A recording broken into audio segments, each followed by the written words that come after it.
Nous sommes à Beaulieu-sur-Mer, sur la Côte d'Azur. La date est le 22 octobre 1902. Sur ce promontoire rocheux, fouetté par les vents et le sel, un chantier titanesque commence. Il ne s'agit pas simplement de bâtir une maison de vacances pour un riche banquier parisien, mais de ressusciter un monde disparu depuis 2000 ans. Voici la Villa Kérylos, une reconstitution fidèle, obsessionnelle d'un palais de la Grèce antique posé au bord de la Méditerranée moderne. Son créateur Théodore Reynac et son architecte ont consacré 6 années de leur vie dépensé des fortunes colossales pour que chaque pierre, chaque mosaïque, chaque colonne de marbre raconte une histoire d'éternité. Mais derrière la splendeur de ce marbre blanc, une ombre plane. Comment un palais grec sur la Riviera est-il devenu le témoin d'une tragédie du XXe siècle? Car dès le premier jour, cette villa n'était pas seulement faite pour y habiter. C'était une conviction, l'idée que la beauté et le savoir pouvaient résister au temps et à la barbarie.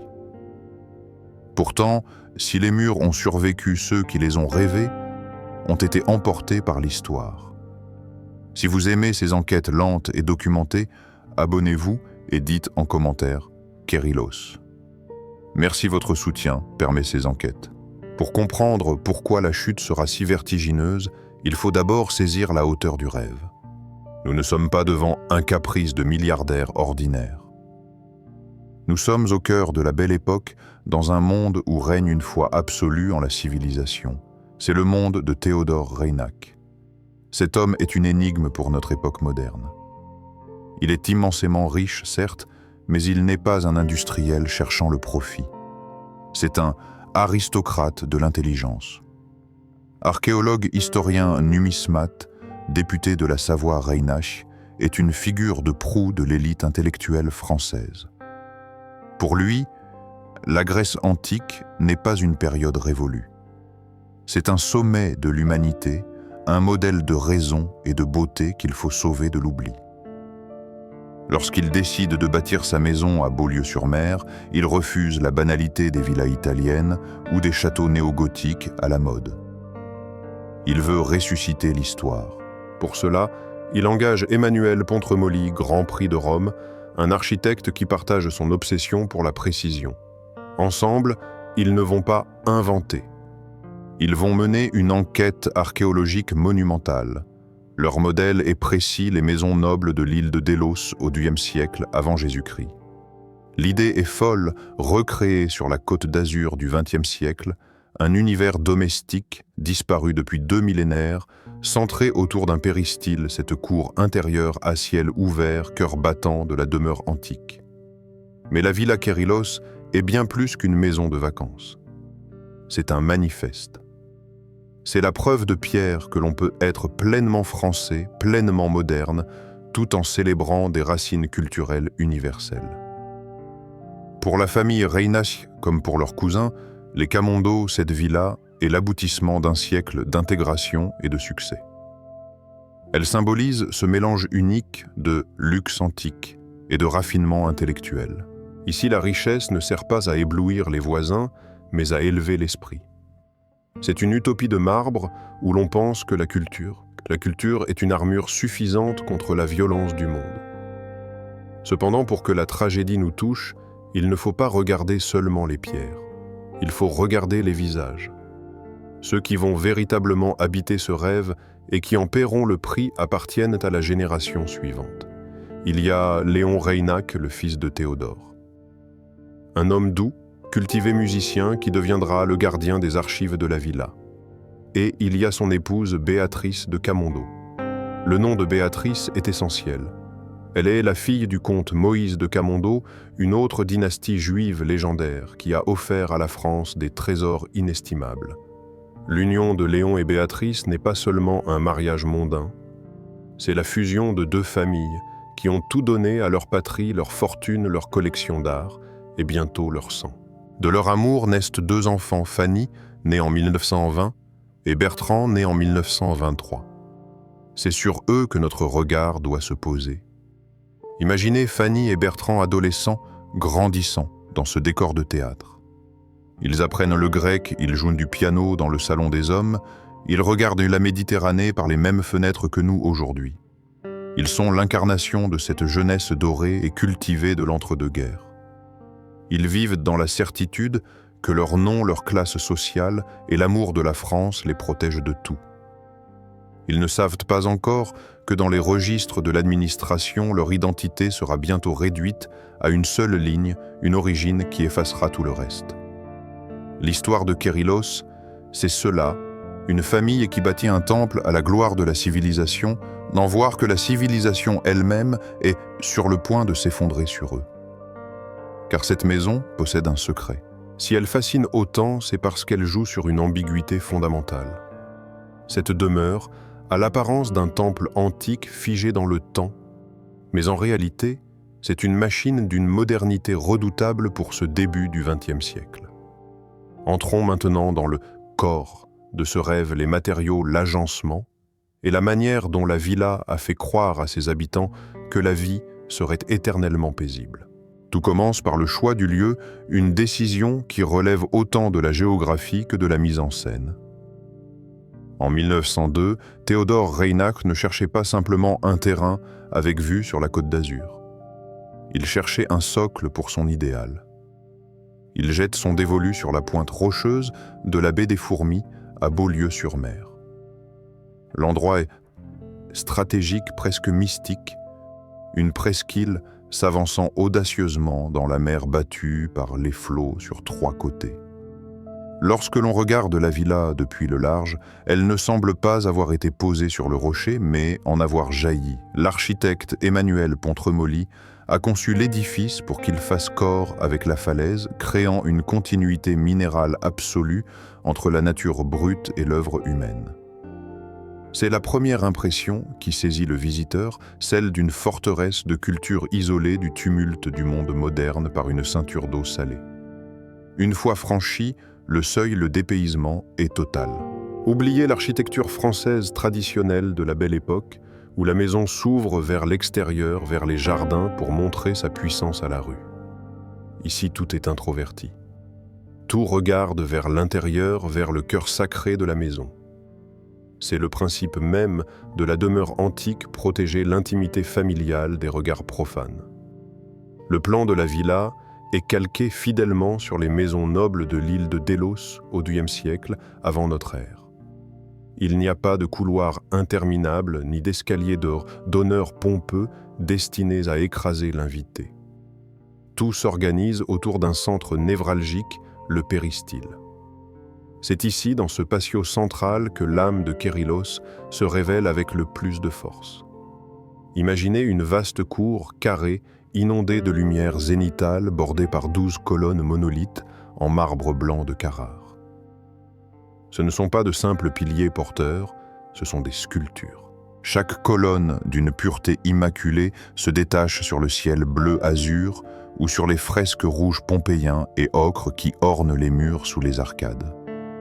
Le sol est une mosaïque savante, inspirée des bestiaires marins antiques, où des dauphins et des poulpes semblent nager sous vos pieds, rappelant que la mer est la véritable maîtresse des lieux.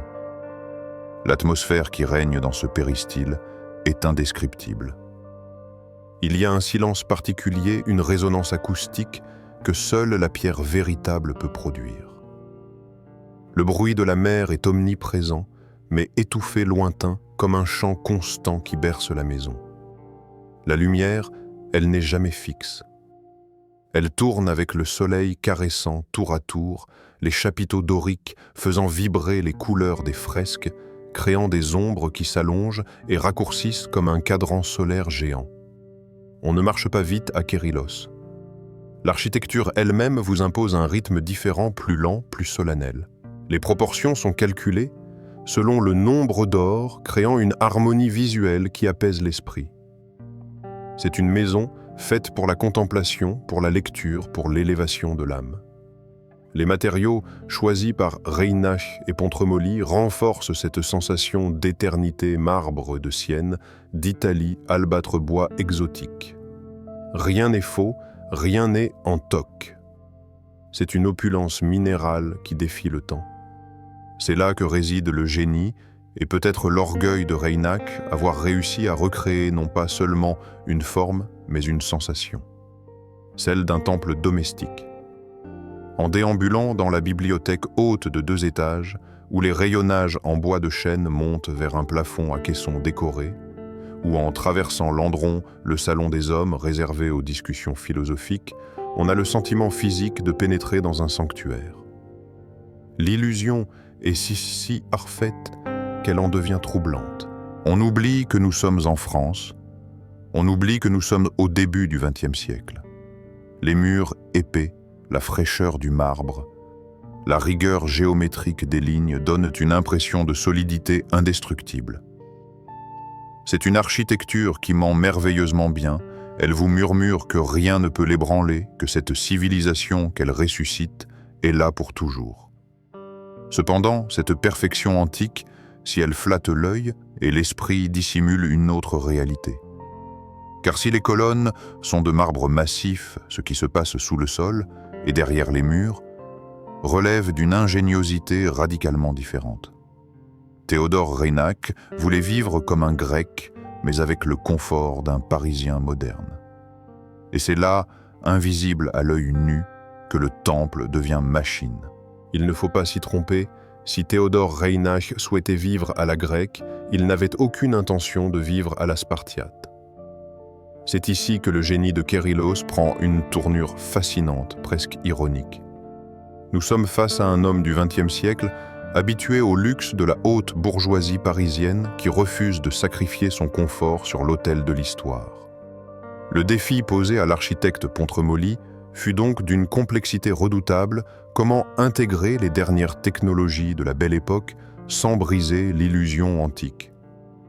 La réponse réside dans l'art de la dissimulation. Kérylos est un chef-d'œuvre de caméléonisme technologique. Le visiteur attentif remarquera, s'il baisse les yeux, d'étranges grilles en bronze ciselées parcourant le bas des murs ou s'insérant dans les mosaïques du sol. Ce ne sont pas des ornements rituels, ce sont les bouches de chaleur d'un système de chauffage central ultramoderne pour l'époque, alimenté par le charbon.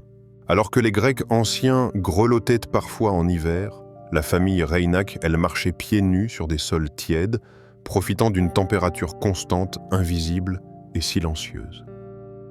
L'électricité, cette fée nouvelle, qui commençait à peine à équiper les foyers français, est également présente, mais elle se fait humble. Pas d'ampoule nue, pas de filles apparents qui jureraient avec le décor de l'Iliade. La lumière électrique est cachée à l'intérieur de lampes en albâtre translucide, suspendues par des chaînes de bronze, imitant à la perfection la lueur douce et vacillante des lampes à huile d'autrefois.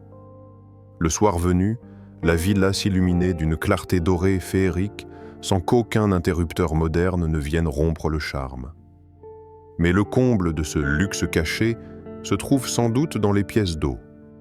Les salles de bain de la villa Kérylos, les Balanéions sont des sanctuaires de marbre qui feraient pâlir d'envie les meilleurs hôtels d'aujourd'hui.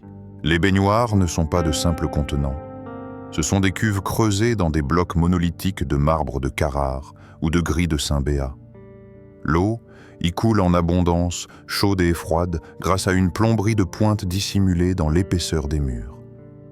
Il y a quelque chose de vertigineux à imaginer les membres de la famille Reinach se prélassant dans ces bassins de pierre, entourés de mosaïques représentant des dieux marins, jouissant d'une hygiène irréprochable que l'Antiquité n'a jamais connue. C'est un confort absolu, mais habillé de grandeur. L'exemple le plus touchant et peut-être le plus révélateur de cette obsession se trouve dans le salon de musique. Théodore et son fils Léon étaient des mélomanes avertis. Impossible de vivre sans piano. Mais comment introduire un piano à queue, invention moderne par excellence dans un salon grec? La solution trouvée est unique au monde. Reinach fit construire sur mesure un piano au Pleyel, la marque de Chopin, mais demanda à ce qu'il soit entièrement maquillé. Le bois noir laqué trop XIXe siècle fut banni. L'instrument fut encastré dans une structure en bois de citronnier de Ceylan, reposant sur des pieds sculptés pour ressembler à un grand coffre Hayman ou à un autel votif. Lorsqu'il était fermé, le piano disparaissait fondu dans le décor. Lorsqu'on l'ouvrait, la musique de Fauré ou de Debussy s'élevait sous les poutres peintes, créant un anachronisme sublime. Ce piano déguisé est la métaphore parfaite de Kérylos. C'est une boîte précieuse où le présent se cache dans les abysses du passé. C'est un jeu intellectuel brillant où chaque détail est pensé pour maintenir une fiction agréable.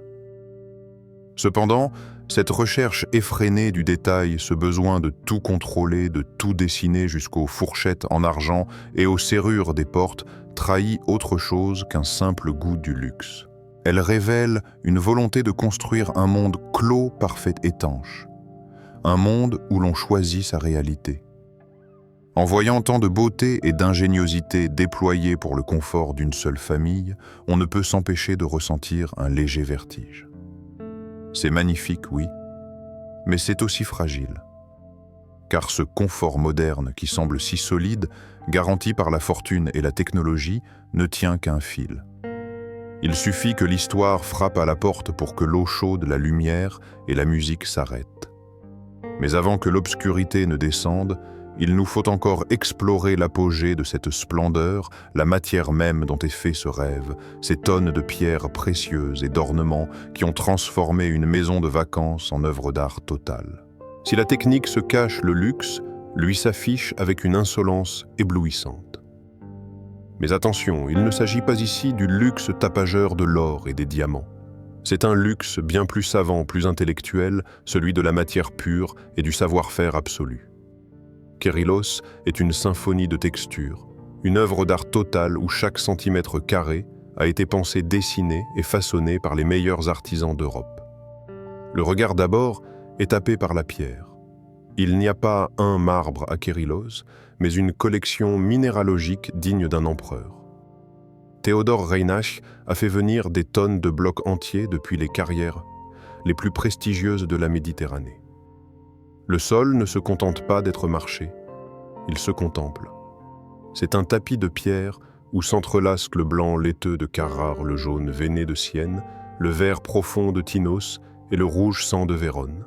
Pontremoli a composé ces sols comme des peintres composent une toile jouant avec les veines naturelles de la roche pour créer des motifs géométriques hypnotiques. Dans la grande bibliothèque, le décor change. La pierre cède la place au bois, mais pas n'importe lequel. C'est le royaume du chêne de Slavonie sombre et odorant qui grimpe sur les murs pour accueillir des milliers de livres reliés de cuir. L'air y semble plus dense, saturé par l'odeur du vieux papier et de la cire. Ici, les meubles ne sont pas de simples copies d'antiquités achetées chez un brocanteur. Chaque chaise, chaque table, chaque trépied a été dessiné par Pontremoli lui-même, d'après des vases grecs ou des fresques de Pompéi. Observez le mobilier. C'est de la haute couture d'ébénisterie. Le visiteur moderne est souvent surpris par l'élégance radicale des chaises Clismos avec leurs dossiers incurvés qui épousent le dos. Elles sont réalisées en bois exotique, rare du prunier d'Australie, du bois de serpent, du citronnier de Ceylan. Pour les assembler, pas un clou, pas une vis moderne. Tout est tenon et mortaise. Une méthode ancestrale qui demande une patience infinie. Les incrustations ne sont pas de simples peintures, mais de véritables marqueteries d'ivoire, de corail et de bronze. Il y a une sensualité dans ces matériaux. Le cuir tressé des lits de repos invite à s'allonger.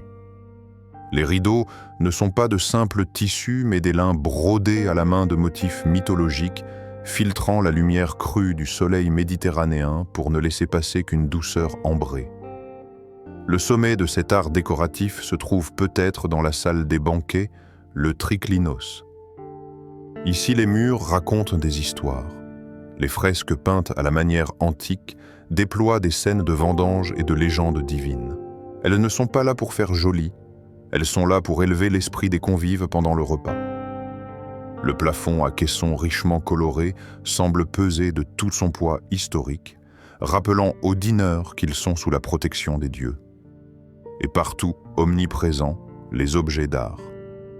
Des reproductions de bronze d'Herculanum, des statuettes de Tanagra, des vases en albâtre qui semblent retenir la lumière du jour. Ce qui frappe, c'est l'absence de vide. L'œil n'a nulle part où se reposer sans rencontrer une beauté, une référence, un symbole. C'est un univers saturé de sens. C'est une mise en scène cinématographique avant l'heure. Reinach et Pondremoli ont créé le décor de film le plus cher de l'histoire, mais un décor fait pour durer 1000 ans. Cependant, en caressant du regard ces marbres froids et ces bois précieux, un sentiment étrange nous saisit. Une sorte de malaise diffus. Tout cela est trop parfait, trop inaltérable. Ces matériaux, l'ivoire, le bronze, le marbre, ont été choisis pour leur résistance à l'éternité. Ils sont là pour survivre. Ils sont indifférents. Ils brillent de la même intensité que l'on soit en 1908, en pleine fête, ou en 1943, dans le silence de l'occupation. La pierre de Sienne ne pleure pas.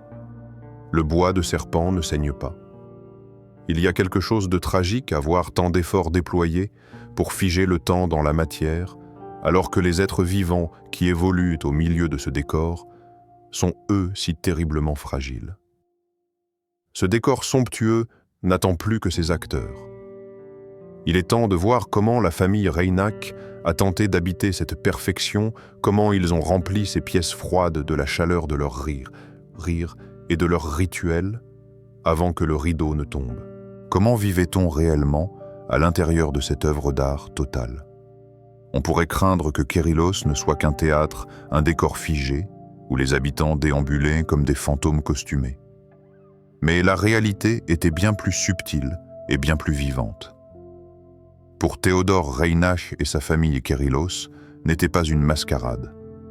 C'était une tentative sérieuse, presque philosophique, d'habiter le monde différemment. La vie quotidienne s'y déroulait selon un rituel immuable rythmé par la course du soleil. Le matin, la villa s'éveillait dans une lumière éblouissante. Les grandes baies vitrées s'ouvraient sur la mer, laissant entrer l'air salin et le chant des cigales. On ne prenait pas son petit déjeuner à la hâte. On le prenait face à l'horizon entouré de fresques évoquant les voyages d'Ulysse. C'était une vie dédiée à l'esprit. La bibliothèque n'était pas un ornement. C'était le centre de gravité de la maison où Théodore travaillait, entouré de ses collègues savants déchiffrant des papyrus ou écrivant des discours pour l'Assemblée nationale. Les soirées, elles étaient le théâtre d'une mondanité brillante. Kérylos devenait alors un salon littéraire et politique où se croisait tout le gratin de la XIIIe République. On y voyait Gustave Eiffel, voisin de Beaulieu, des ministres, des musiciens, des artistes. Le point d'orgue de cette vie sociale était sans aucun doute les dîners dans le triclinos. C'est ici que l'expérience grecque atteignait son paroxysme. Conformément à la tradition antique, la salle ne comportait pas de table centrale avec des chaises, mais 3 lits de repos disposés en U. Les convives triés sur le volet étaient invités à s'allonger ou du moins à s'accouder pour manger. Bien sûr, Reinach n'était pas un tyran. Il savait que les estomacs modernes supportaient mal la position allongée prolongée. Des tables classiques étaient souvent dressées. Mais le geste était là. L'intention était là. On ne venait pas à Kérylos pour manger. On venait pour symposier, pour boire ensemble en discutant de l'avenir de l'Europe sous le regard des dieux peints au plafond.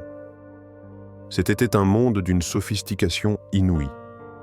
Les domestiques invisibles et efficaces assuraient une intendance parfaite grâce aux fameux couloirs dérobés. Le linge était brodé au motif de la maison, la vaisselle en argent reprenait des modèles du trésor de Bosco-Réal. Rien, absolument rien n'était laissé au hasard. Tout concourait à créer une bulle de perfection esthétique. Mais c'est précisément là, au milieu de cette harmonie absolue, que le piège se referme. C'est une beauté qui fait peur. Pourquoi? Parce qu'elle est si parfaite, si enveloppante, qu'elle finit par créer une illusion dangereuse, celle que le monde extérieur, avec ses bruits de bottes et ses fureurs, ne pourra jamais franchir ses murs épais. En vivant entourée de marbre éternel, la famille Reinach a fini par croire que sa propre existence était tout aussi solide. Ils se sentaient protégés par leur culture, par leur patriotisme, par leur immense contribution à la grandeur de la France. Comment une nation qu'ils aimaient tant et pour laquelle ils avaient bâti ce sanctuaire pourrait-elle un jour se retourner contre eux? À la mort de Théodore en 1928, la villa continue de vivre. Son fils Léon et sa belle-fille Béatrice maintiennent la flamme. Les enfants Fanny et Bertrand grandissent en plongeant dans la baie depuis le ponton privé insouciant. Pour eux, l'avenir ressemble à cette maison lumineuse, ordonnée indestructible. Ils ne voient pas que l'horizon s'assombrit. Ils ne sentent donc pas que le sol de marbre tremble. De l'autre côté de la frontière, un autre type de retour à l'antique se prépare beaucoup moins pacifique, beaucoup plus brutal. L'Allemagne nazie se forge ses propres mythes, et bientôt le bruit des vagues ne suffira plus à couvrir le fracas de l'histoire en marche. La question qui hante désormais les couloirs vides de Kérylos est celle-ci lorsque la France bascule dans la guerre et la collaboration, un paradis architectural, a-t-il le pouvoir de protéger qui que ce soit? La réponse est dans les archives, et elle est glaciale. Nous n'avons pas besoin de musique dramatique ni d'effets spéciaux pour la suite. Il suffit de regarder les dates, les tampons administratifs et la froideur bureaucratique qui va s'abattre sur ce rêve de pierre. La fête est finie. L'hiver arrive. L'année 1940 marque une rupture brutale. Ce n'est pas seulement une défaite militaire pour la France, c'est un effondrement moral. Pour la famille Reinach, comme pour tant d'autres familles juives de la haute société, le monde s'inverse du jour au lendemain. Jusqu'alors, leur identité était multiple et prestigieuse. Ils étaient savants mécènes patriotes, décorés de la Légion d'honneur. Ils étaient l'élite. Mais avec l'avènement du régime de Vichy, une administration française zélée va réduire toute cette complexité à un seul mot terrible et définitif, juif. Le 3 octobre 1940, le premier statut des Juifs est promulgué.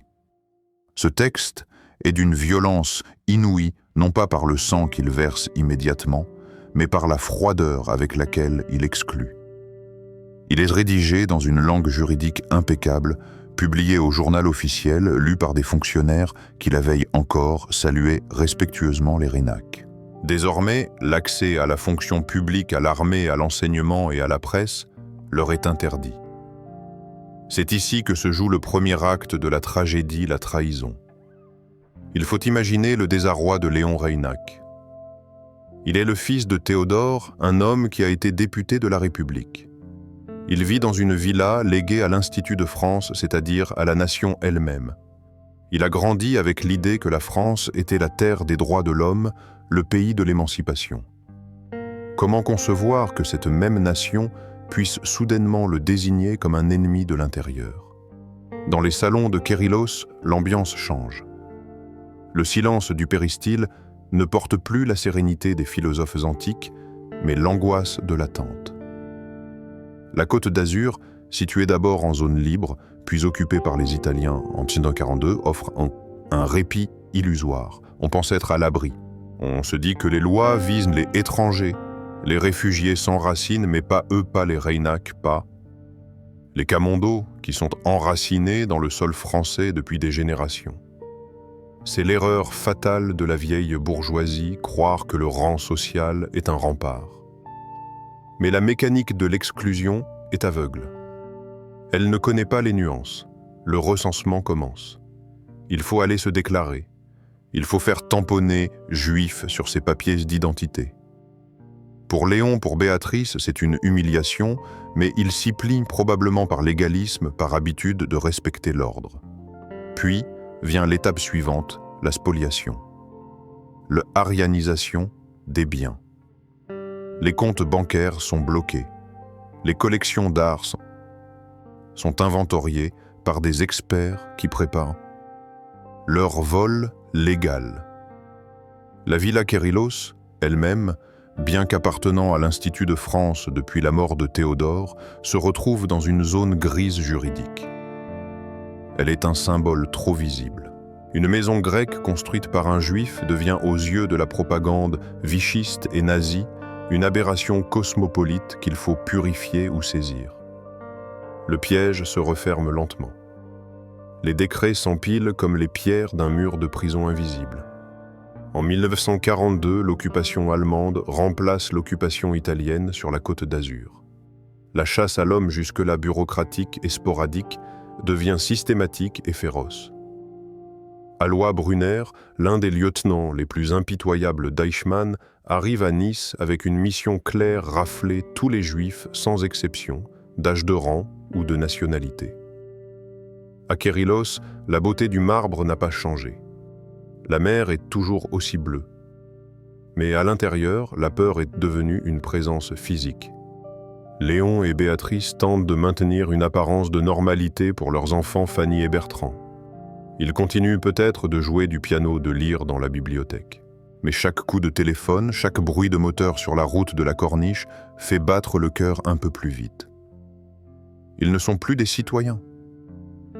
Ils sont devenus du gibier.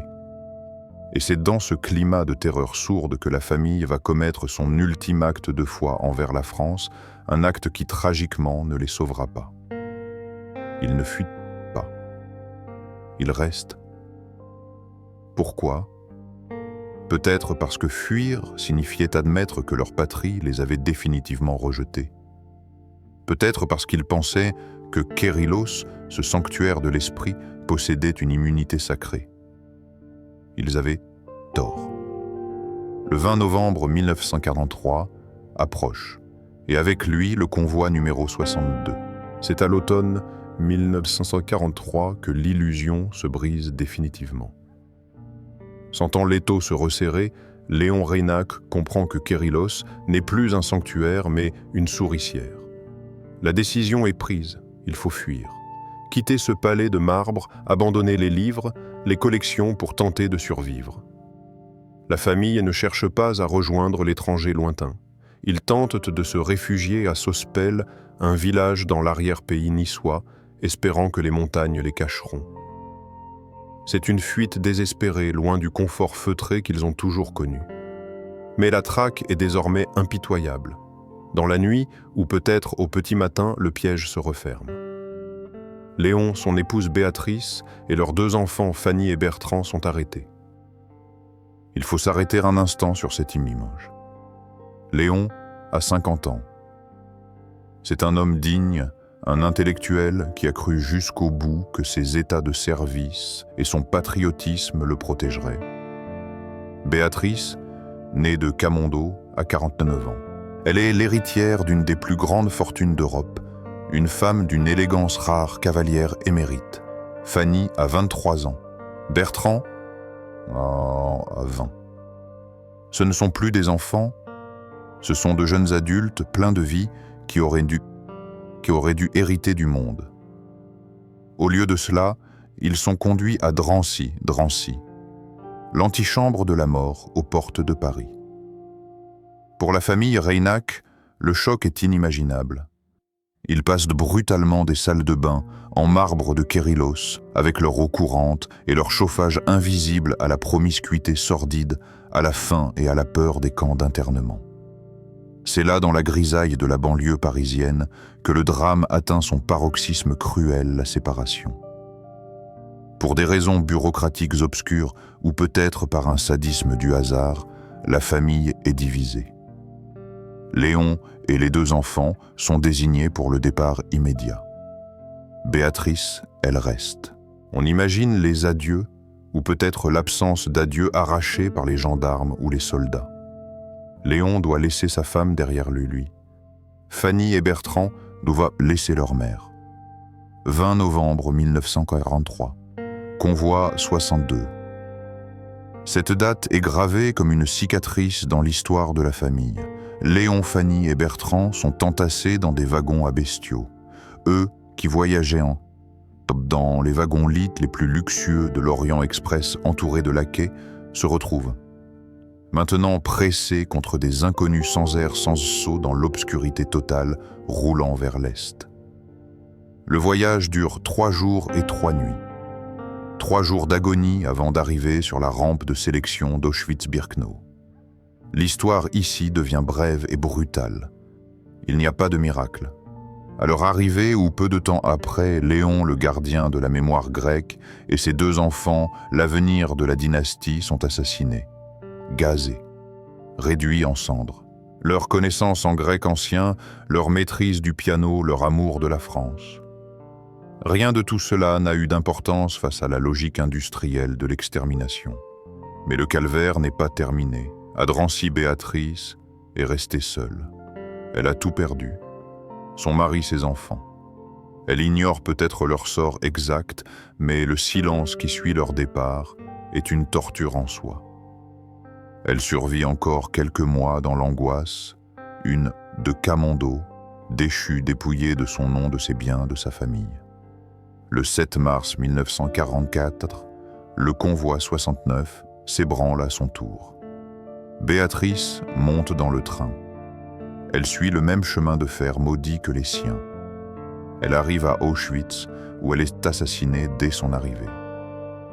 En l'espace de 4 mois, une famille entière a été effacée. Il ne reste rien d'eux. Pas de tombe, pas de corps. Juste des noms sur des listes dactylographiées par l'administration nazie et des valises vides. La lignée des Reinach de Kérylos, cette branche brillante qui avait voulu unir l'intelligence juive à la beauté grecque, s'éteint brutalement dans la boue de la Pologne. Pendant ce temps, à Beaulieu-sur-Mer, la Villa Kérylos est toujours debout. Les vagues continuent de battre les rochers. Le soleil continue d'illuminer le péristyle.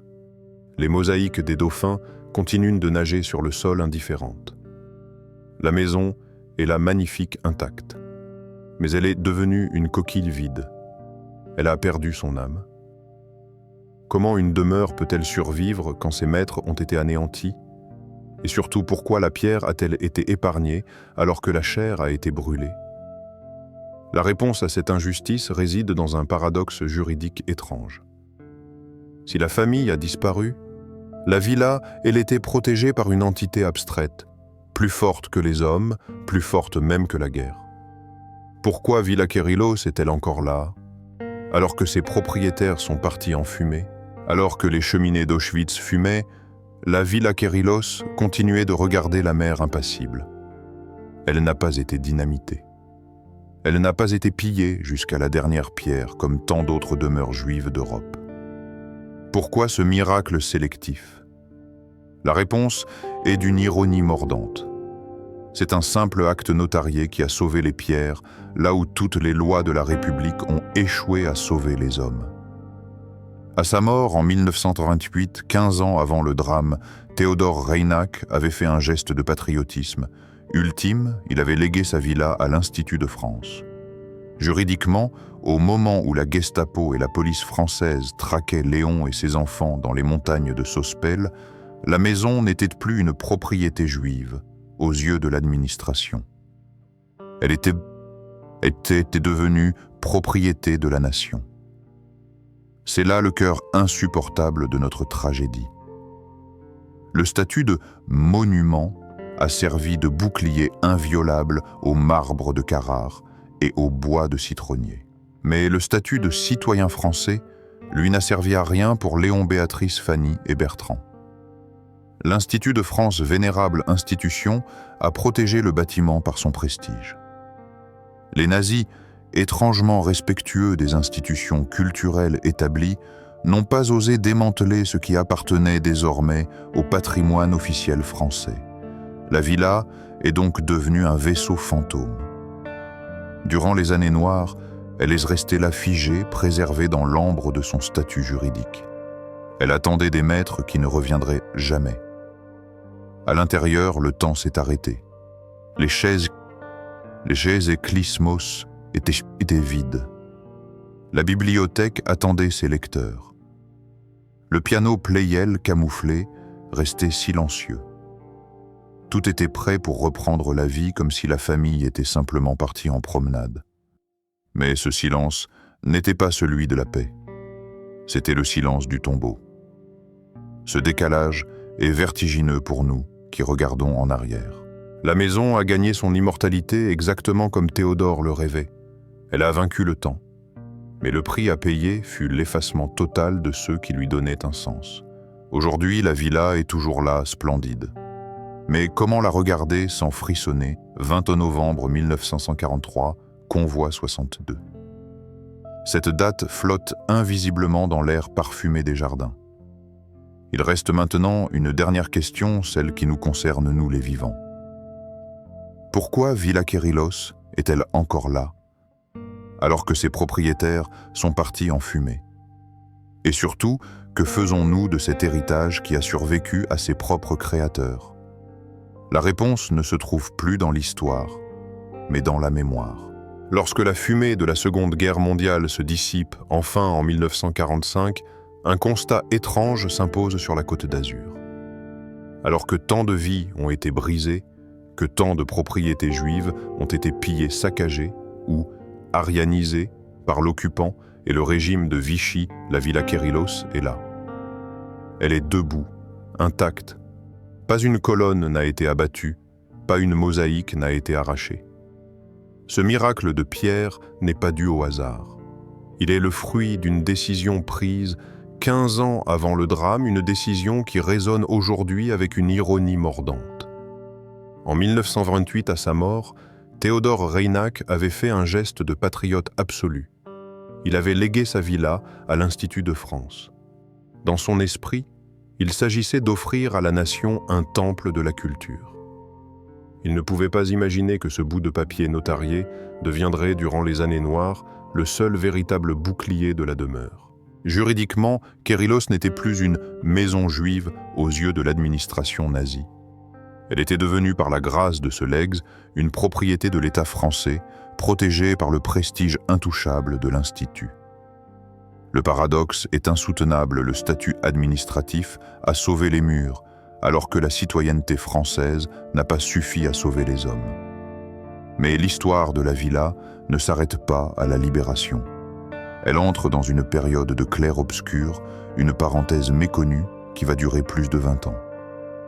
De 1945 à 1966, la vie reprend timidement ses droits. Les héritiers survivants de la famille Reinach, ceux des autres branches, ceux qui ont eu la chance d'échapper aux rafles, reviennent habiter les lieux. Essayons d'imaginer ce que fut la vie dans cette maison durant ces 2 décennies d'après-guerre. C'est une vie de survivants.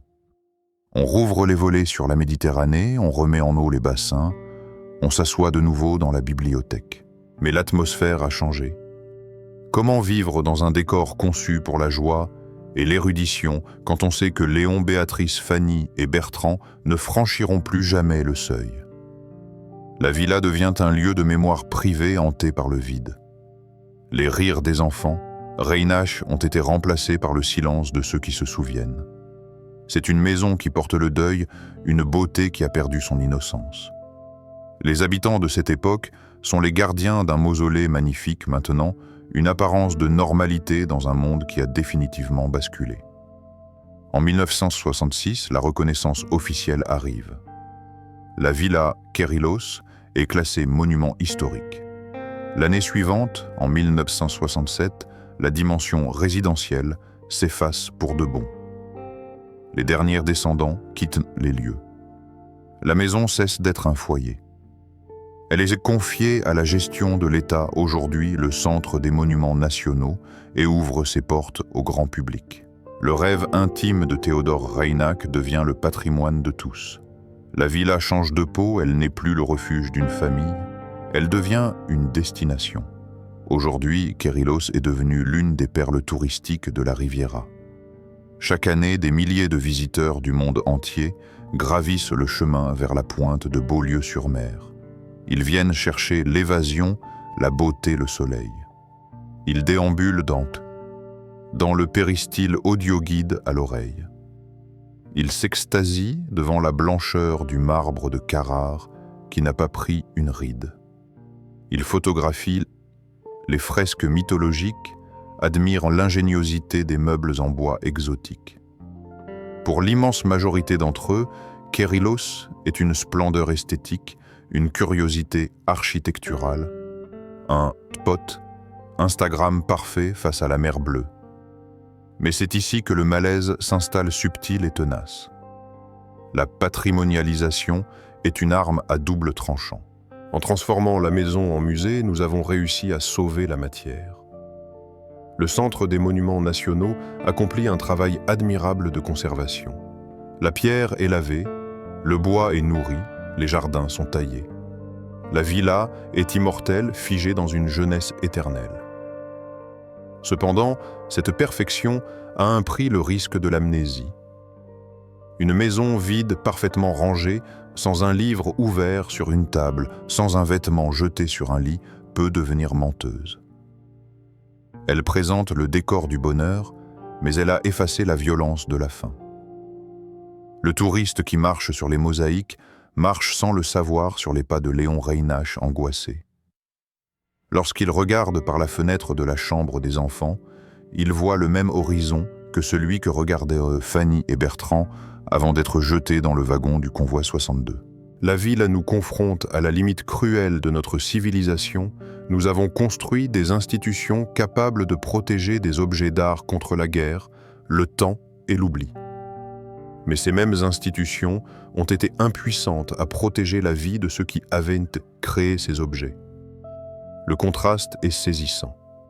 D'un côté, la Villa Kérylos, triomphante, célébrée, restaurée à grands frais. De l'autre, une famille dissoute dans les cendres d'Auschwitz, sans sépulture, dont il ne reste que des noms sur une plaque commémorative que les visiteurs pressés ne lisent pas toujours. Alors que voyons-nous vraiment quand nous visitons Kérylos? Voyons-nous seulement une reconstitution grecque? Ou sommes-nous capables de voir le fantôme de l'Europe d'avant-guerre? Le patrimoine a gagné, il a gardé le marbre intact. Mais le marbre est froid. Il ne parle pas. Le danger serait de croire que parce que la maison est sauvée, l'histoire finit bien. C'est faux, c'est faux. La survie de la maison ne compense pas la mort des hommes. Elle la souligne. Elle la rend encore plus scandaleuse. La beauté de Kérylos n'est pas une consolation, c'est un témoin à charge. Le patrimoine préserve le marbre. Mais pour garder les êtres humains, il ne reste qu'un seul moyen, raconter leur histoire encore et encore pour repeupler ces pièces vides. Et c'est ici que l'histoire de la Villa Kérylos cesse d'être une simple visite touristique pour devenir une question morale, une question qui nous oblige à regarder au-delà des colonnes doriques. Nous voici arrivés au terme de notre voyage. Nous avons traversé les salons de marbre, touché les bois précieux et senti le souffle glacé de l'histoire. En quittant la Villa Kérylos, en refermant la lourde porte de bronze sur le péristyle, inondé de lumière, une certitude nous accompagne. Ce lieu n'est pas seulement une réussite architecturale. C'est un monument à la fragilité de nos rêves. Théodore Reynac avait fait un pari. Il avait parié que la beauté, la connaissance et l'assimilation étaient les forces les plus puissantes du monde. Il a construit Kérylos comme une forteresse de l'esprit, persuadé que la civilisation grecque, berceau de la raison, protégerait les siens de la barbarie. Il a cru que l'on pouvait vaincre le temps par la pierre. Il a gagné et il a perdu. Il a gagné car sa villa a vaincu les siècles. Elle est la superbe défiant l'érosion et l'oubli. Elle reste l'un des plus beaux hommages jamais rendus à la Grèce antique. Mais il a perdu l'essentiel, car l'histoire nous a brutalement rappelé que la culture n'est qu'un vernis. Un vernis magnifique, indispensable, mais terriblement fin qui craque sous la pression de la haine. L'histoire de la famille Reynac est celle de l'échec de la protection par l'élite. Ni la fortune, ni le talent, ni le patriotisme, ni même l'amour de l'art n'ont pu arrêter le train numéro 62. C'est là le véritable héritage de Kérylos. Ce n'est pas seulement une leçon d'architecture, c'est une leçon d'humanité. Cette villa nous murmure que rien n'est acquis.